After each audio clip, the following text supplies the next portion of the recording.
What if everything you thought you knew about Hollywood's biggest stars was a lie? Imagine that the heroes you idolized on screen were actually tyrants in their private lives, secrets so dark that they ruined lives. Some of the most famous names in cinema had a hidden side far worse than anything they portrayed on screen. You won't believe your eyes when you discover what lay behind their fame. Stay with us, because what follows will shock you. Now here are the most evil actors of Hollywood's golden age. 1. Wallace Beery. There are names that resonate in the history of Hollywood as legends, icons of cinema. But behind some of these well-known faces lies a much darker reality. Take Wallace Beery, for example. This giant of the cinema of the 30s and 40s was not only known for his tough guy roles. No, Beery was a bully on film sets.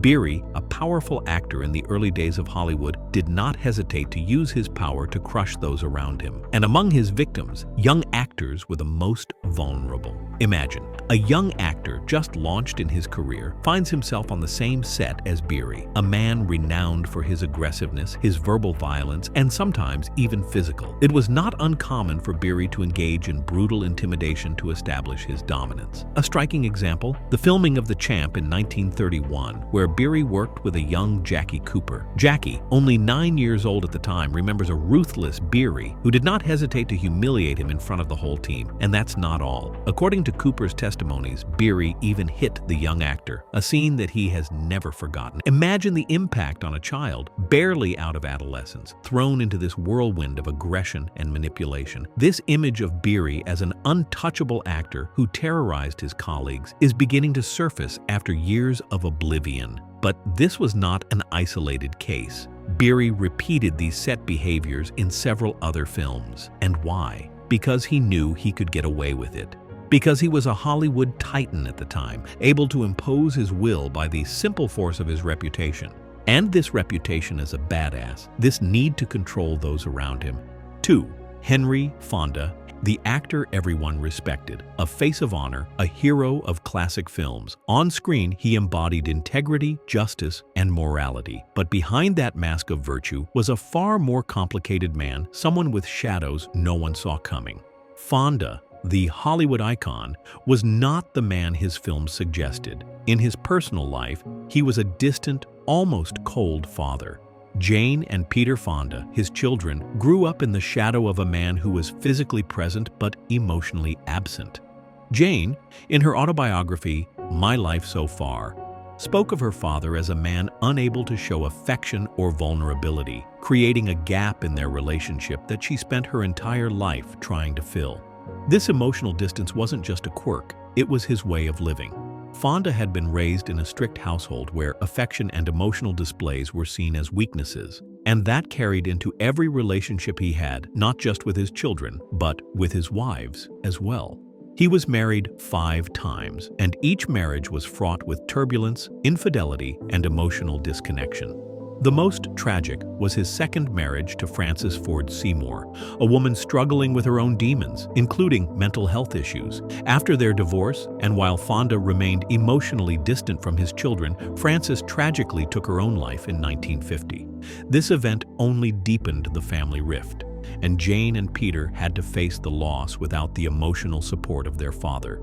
This wound, left unhealed, marked their lives, and each pursued an acting career influenced by that lack of affection. But Fonda's story doesn't end there. His infidelities were also a major scandal. Behind the scenes in Hollywood, his affairs were an open secret. His wives frequently complained about his inability to emotionally invest in his relationships. His pattern was one of intense initial passion that quickly faded into emotional withdrawal, leaving his partners feeling isolated and unsupported. 3. Faye Dunaway. Faye Dunaway is a name synonymous with ambition, talent, and a burning desire to be the best. But behind the scenes, her relentless drive for perfection often made her a nightmare to work with. Known for her iconic roles in films like Chinatown and Network, Dunaway was a powerhouse of acting, but she also had a reputation for being nearly impossible to control on set. Her time on Broadway during the play Tea at 5, based on the life of Katharine Hepburn, was nothing short of chaotic. The production was plagued by reports of her erratic behavior and explosive outbursts. She left the show mid-run, and rumors swirled about physical altercations and emotional volatility.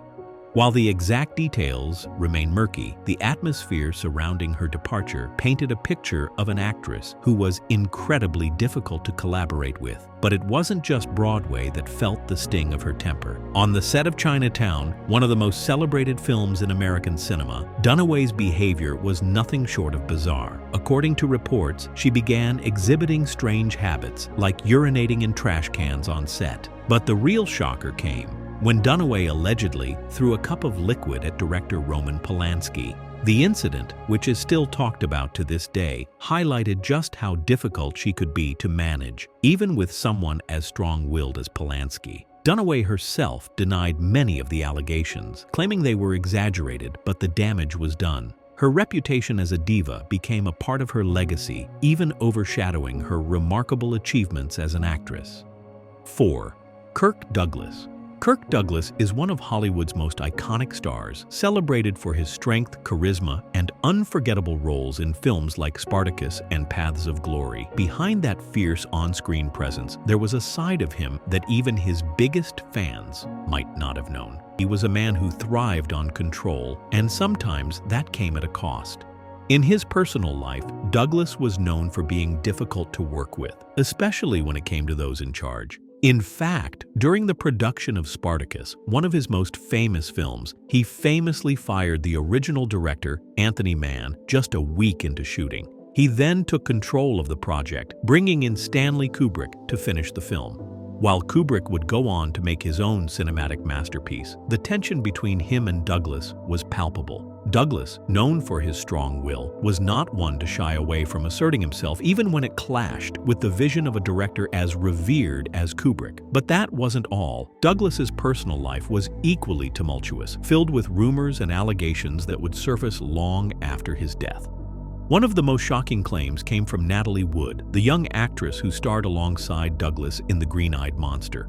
After Douglas's passing, stories emerged about the mistreatment of Wood, including disturbing allegations that he had taken advantage of her when she was just 15 years old. These accusations, though never substantiated, sparked outrage and gave a new, darker perspective on the man who had been a beloved figure in Hollywood for decades. Despite the controversy, Douglas himself acknowledged his imperfections. In fact, he once described himself as perhaps the most unpopular actor in Hollywood, a reputation he partly attributed to his harsh, demanding personality. He had grown up in poverty and struggled to find his place in Hollywood, and that drive for success made him both admired and feared. His colleagues often found his presence overwhelming, with his need to dominate a production sometimes leading to friction, even with fellow stars like Burt Lancaster. 5. Errol Flynn. The name alone evokes images of swashbuckling adventures, heroic deeds, and dashing good looks. He was the quintessential Hollywood heartthrob, the man who seemed to live life on his own terms. But behind the charming facade and carefree persona, Flynn's life was anything but smooth sailing. In fact, it was filled with scandal, legal battles, and accusations that would haunt him for years to come. Flynn's reputation as a wild and reckless adventurer was no secret. His off-screen lifestyle was as wild as the characters he played. Parties, affairs, and endless nights of excess were the hallmark of his personal life. But in 1942, Flynn's world was rocked when he became the center of one of Hollywood's most sensational trials. Flynn was accused of statutory rape by two young women, Betty Hansen and Barbara Ann. The scandal hit the tabloids hard, and soon the actor known for his heroic roles was painted as a man who used his fame to manipulate and exploit young women. The trial was a media circus, with lurid details splashed across every newspaper, further damaging Flynn's public image. Yet, despite the media frenzy, Flynn maintained his innocence, insisting the relationships were consensual and accusing the women of trying to extort him. After a highly publicized trial, Flynn was acquitted of all charges. The court found insufficient evidence to support the allegations, and he walked away a free man. But even though the legal battle ended in his favor, the damage to his reputation was already done. His fans were divided. Many still saw him as a charming hero, but for others, the scandal tainted their view of the man behind the mask. Despite the acquittal, the shadow of the trial followed Flynn for the rest of his career. It underscored the growing divide between the heroic roles he played on screen and the reckless, troubled behavior he exhibited in real life. His legal troubles became a part of Hollywood lore, a stark contrast to the image of the brave, romantic adventurer he portrayed in films. 6. Bing Crosby. Bing Crosby, one of Hollywood's greatest icons, was the epitome of charm and talent, known for his smooth voice and roles in classics like White Christmas. On screen, he embodied the ideal family man and the perfect gentleman. But his private life, far from the polished image he portrayed, was something else entirely. Crosby was not the man he seemed to be. His family relationships, especially with his children, were marked by emotional distance. Married to actress Dixie Lee, Crosby's marriage was strained by his wife's mental health struggles and alcoholism. Though their family appeared stable, the reality was much darker. Over time, Crosby became more withdrawn, turning into a cold and authoritarian father, more focused on success than the emotional needs of his children. Gary Crosby, his eldest son, revealed in his autobiography the harshness of his childhood. He described his father as emotionally distant, obsessed with discipline and control, ignoring his children's emotional needs. Bing's lack of affection created a deep divide in the family, a wound that would mark his children for life. Gary, in particular, struggled with substance abuse, which he partly blamed on his father's emotional neglect. When Crosby passed away in 1977, many stories surfaced, revealing a man far more complex and troubled than the perfect father figure he had portrayed. His children had to face the reality of a man who, despite being adored by the public, never gave his own family the love and attention he gave to his fans.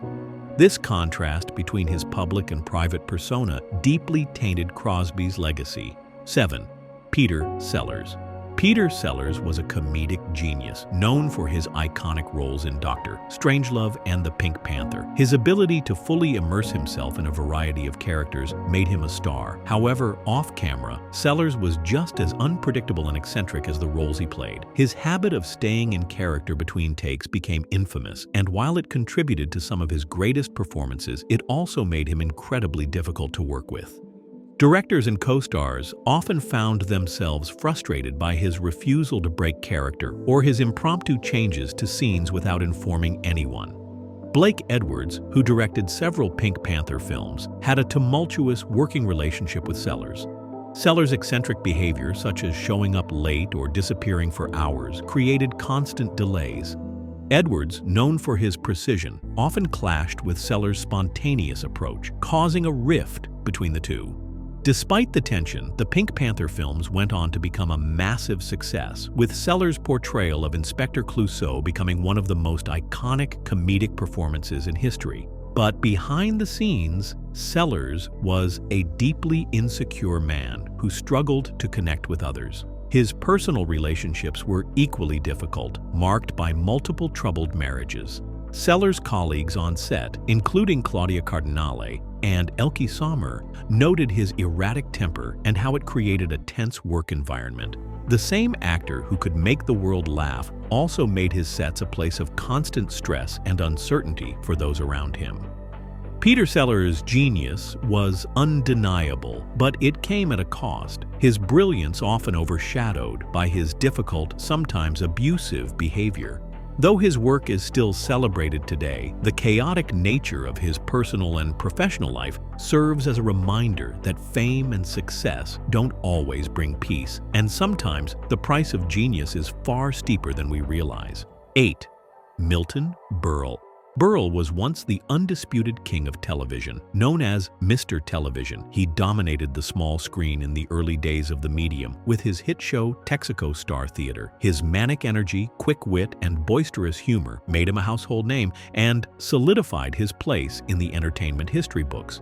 But as the years went on, Berle's reign came to an abrupt end, and what followed was nothing short of a spectacle in itself. The world of television was changing, and so was comedy. A new generation of performers, John Belushi, Dan Aykroyd, and Gilda Radner, ushered in a more irreverent, cutting-edge style of humor on shows like Saturday Night Live. But Berle, who had built his career on loud slapstick comedy and vaudeville-style antics, found himself struggling to adapt to this new wave of comedy. His over-the-top style, once revolutionary, now felt outdated and out of touch. The most jarring moment in Berle's decline came in 1979 when he made a guest appearance on Saturday Night Live. What should have been a triumphant return to TV turned into a disaster. Berle, used to being the center of attention and controlling every aspect of his performances, clashed with the younger, more dynamic cast. Reports from behind the scenes describe Berle as disruptive, refusing to take direction from the writers, improvising his lines, and generally derailing the energy of the show.